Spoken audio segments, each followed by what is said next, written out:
section, we'll talk about intestinal diseases. Remember, the structural and functional diseases of the intestines include duodenal atresia, that is the malformation of the duodenum, intussusception, which is the telescoping of bowel, volvulus, Meckel's diverticulum, which is a congenital dysplasia, small bowel obstruction, diverticulosis, Hirschsprung's disease, and diarrhea. Inflammatory causes include appendicitis, or inflammatory bowel disease. Vascular causes include hemorrhoids, bowel ischemia, and infarction. And neoplastic diseases include carcinoid and colon cancer.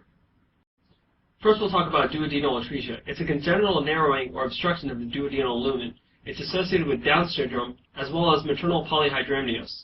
It causes bilious vomiting at birth. The characteristic sign seen on X-ray is a double bubble sign. That is, you see a gastric bubble on one side and you see a duodenal bubble on the other side. And the duodenal bubble is the result of the inability of the air to pass through this obstruction. Intussusception is the telescoping of proximal segment of the small bowel into a distal segment. This leads to ischemia and obstruction of the telescoping bowel. It's most commonly seen in infants and small children. It can also be seen in adults with intestinal masses, but remember, for an adult to have an intussusception, he or she must have a leak point. A leak point is usually a mass or something that pulls one area of the intestine into the other. Patients will usually complain of abdominal pain and or GI bleeding.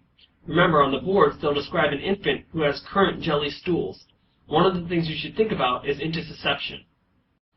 Volvulus is a different form. It's twisting of the intestinal segment along its mesenteric axis. This leads to ischemia and obstruction. Most patients have this in the sigmoid colon or the cecum, but it can also be seen in the small intestine. The worst complication is a bowel infarction. Patients usually complain of sudden, severe abdominal pain. Meckel's diverticulum usually results from a remnant of embryonic duct that persists in some children. This is ectopic tissue, which is usually composed of gastric epithelium. This gastric epithelium can cause ulceration and bleeding. Patients can also develop diverticulitis with infection and inflammation in these areas of tissue. Remember, this is the rule of twos. Here's a picture showing the blind pouch on the anti-mesenteric side. Small bowel obstruction, most commonly seen in patients who are post-op from adhesions. Remember, adhesions are the #1 cause of small bowel obstruction.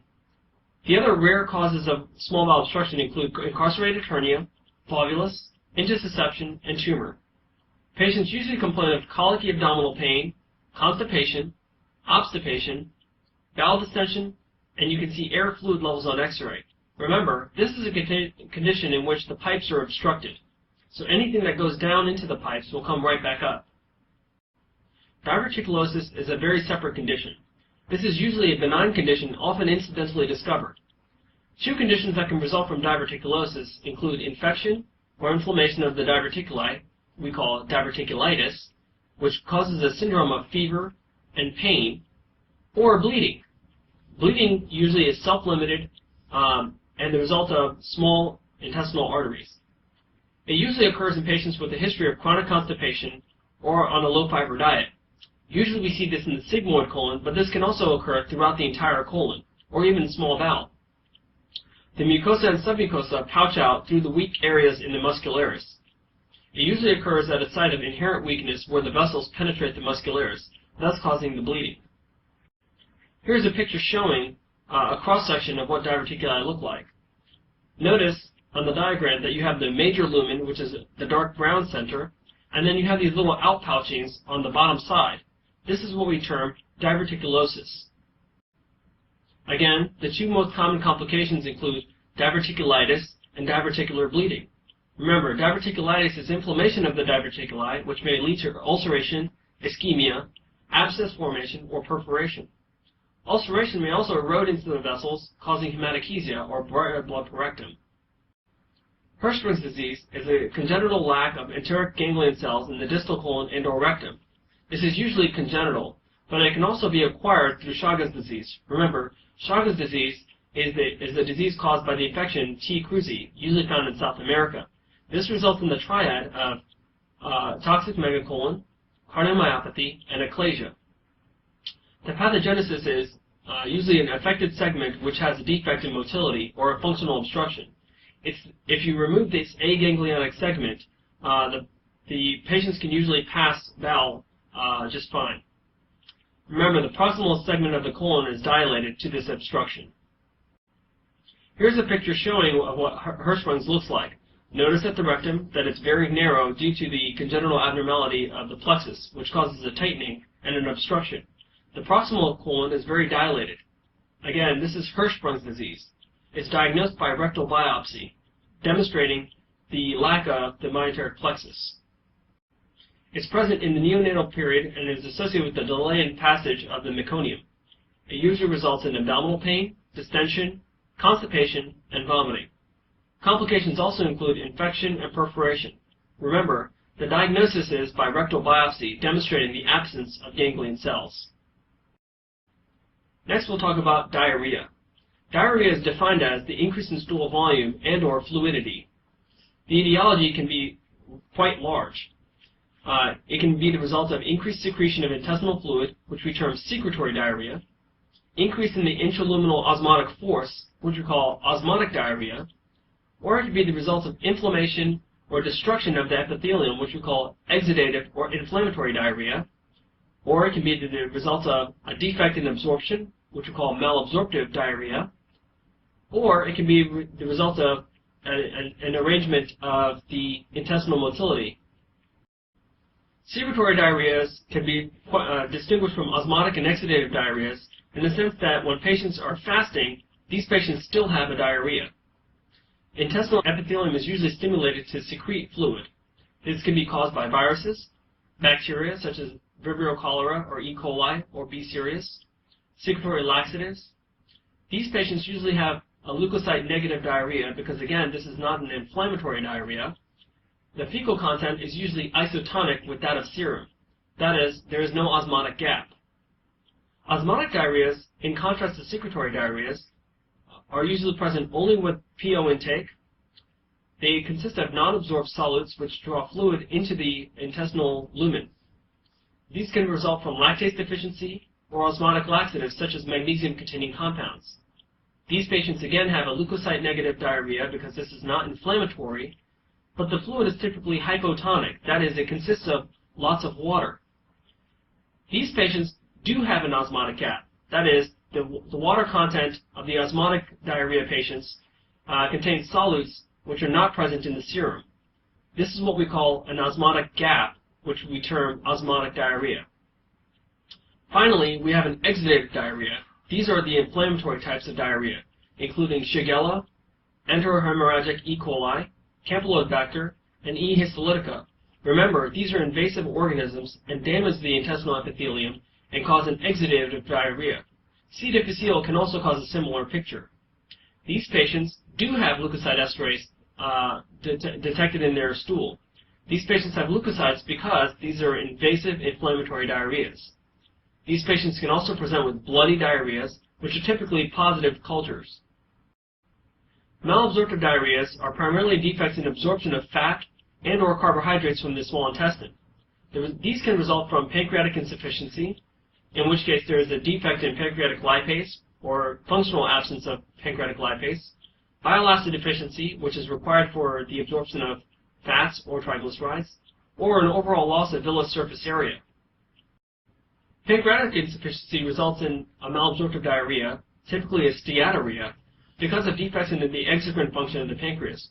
Remember, if you have decreased pancreatic enzyme production, you can have decreased digestion of fat or any peptides, which then cause an osmotic load and the diarrhea. We call this a malabsorptive diarrhea rather than an osmotic diarrhea because, again, the primary defect is with absorption. This is caused by chronic pancreatitis or inflammatory conditions such as inflammatory or acute pancreatitis or cystic fibrosis. Bile acid deficiency can also cause a similar picture because of a defect in formation of micelles which are required for fat absorption. Bile acid deficiency can result from cirrhosis, cholestasis, bacterial overgrowth, or from a terminal ileum resection, which results in an overall bile acid deficiency. Remember, the terminal ileum is essential for enterohepatic recirculation of bile acids. This is a slide showing two different small intestinal diseases. On the left you see celiac disease, and on the right you see Whipple's disease. Remember, celiac disease is an autoimmune disease characterized by anti-gluten antibodies. Whipple's disease is a disease which is acquired with an infection T. whippleri. Both can result in blunting of the intestinal villi in the duodenum and jejunum. Remember, celiac disease is also associated with skin findings such as dermatitis herpetiformis, as well as a T-cell lymphoma of the gut.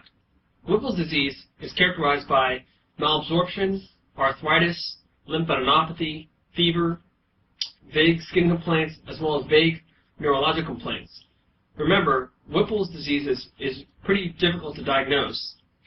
Whipple's disease can also be shown by taking biopsies of the small intestine and noticing PAS-positive staining organisms with foamy macrophages. Celiac disease, remember, shows blunting of the villi along with inflammatory cells, which are usually lymphocytes, in the lamina propria. On the next page, you see here an image of sprue. Notice the marked blunting of the villi with inflammatory cell infiltrates. Other features of malabsorption include steatorrhea, which is excess fat in the stool, weight loss, deficiency of fat-soluble vitamins, which remember are associated with steatorrhea, A, D, E, and K, and a combined type of anemia, including B12, folate, and iron deficiency. Ascites and edema can result from the hypoproteinemia and the GI loss of proteins. Appendicitis is inflammation of the appendix. It's usually seen in children, typically around the ages of 10 to 14. Adults can also present with appendicitis resulting from fecal obstruction of the appendix.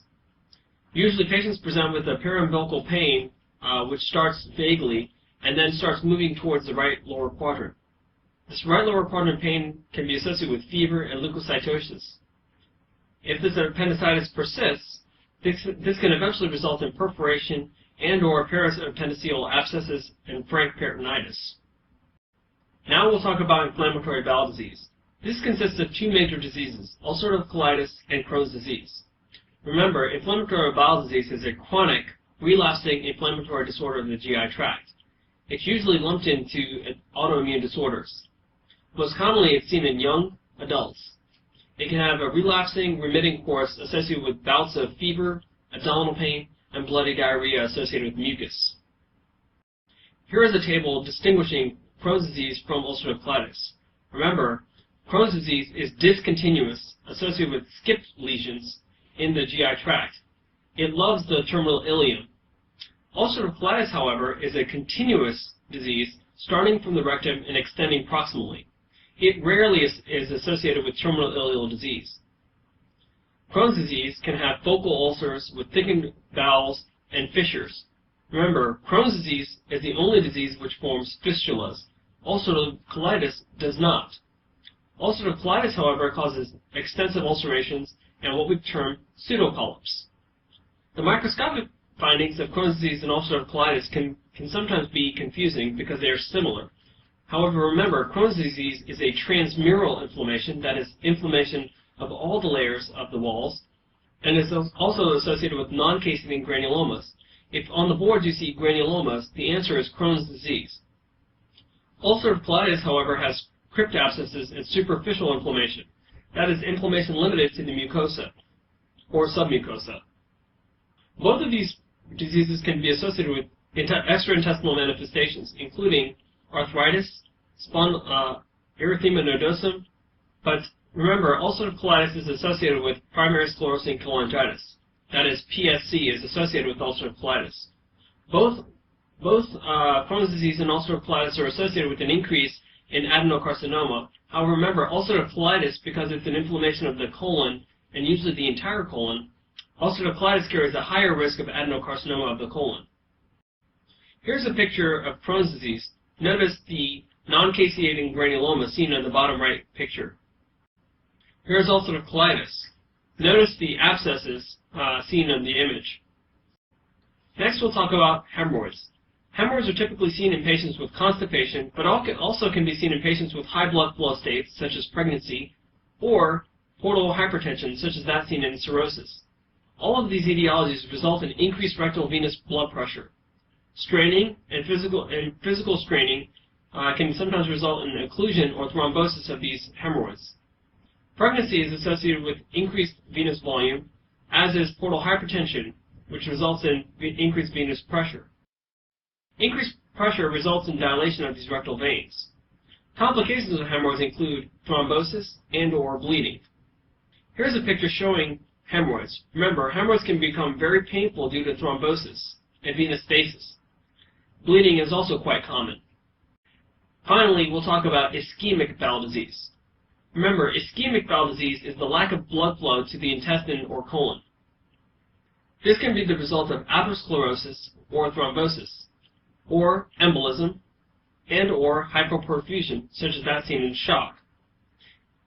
Thrombosis or embolism causes occlusion of the mesenteric artery, usually the superior mesenteric artery, resulting in small bowel necrosis, or transmural ischemia.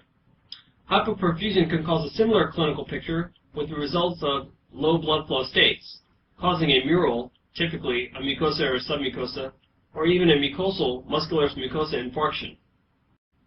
Clinical features of ischemic bowel disease include sudden onset of diffuse abdominal pain and bloody diarrhea.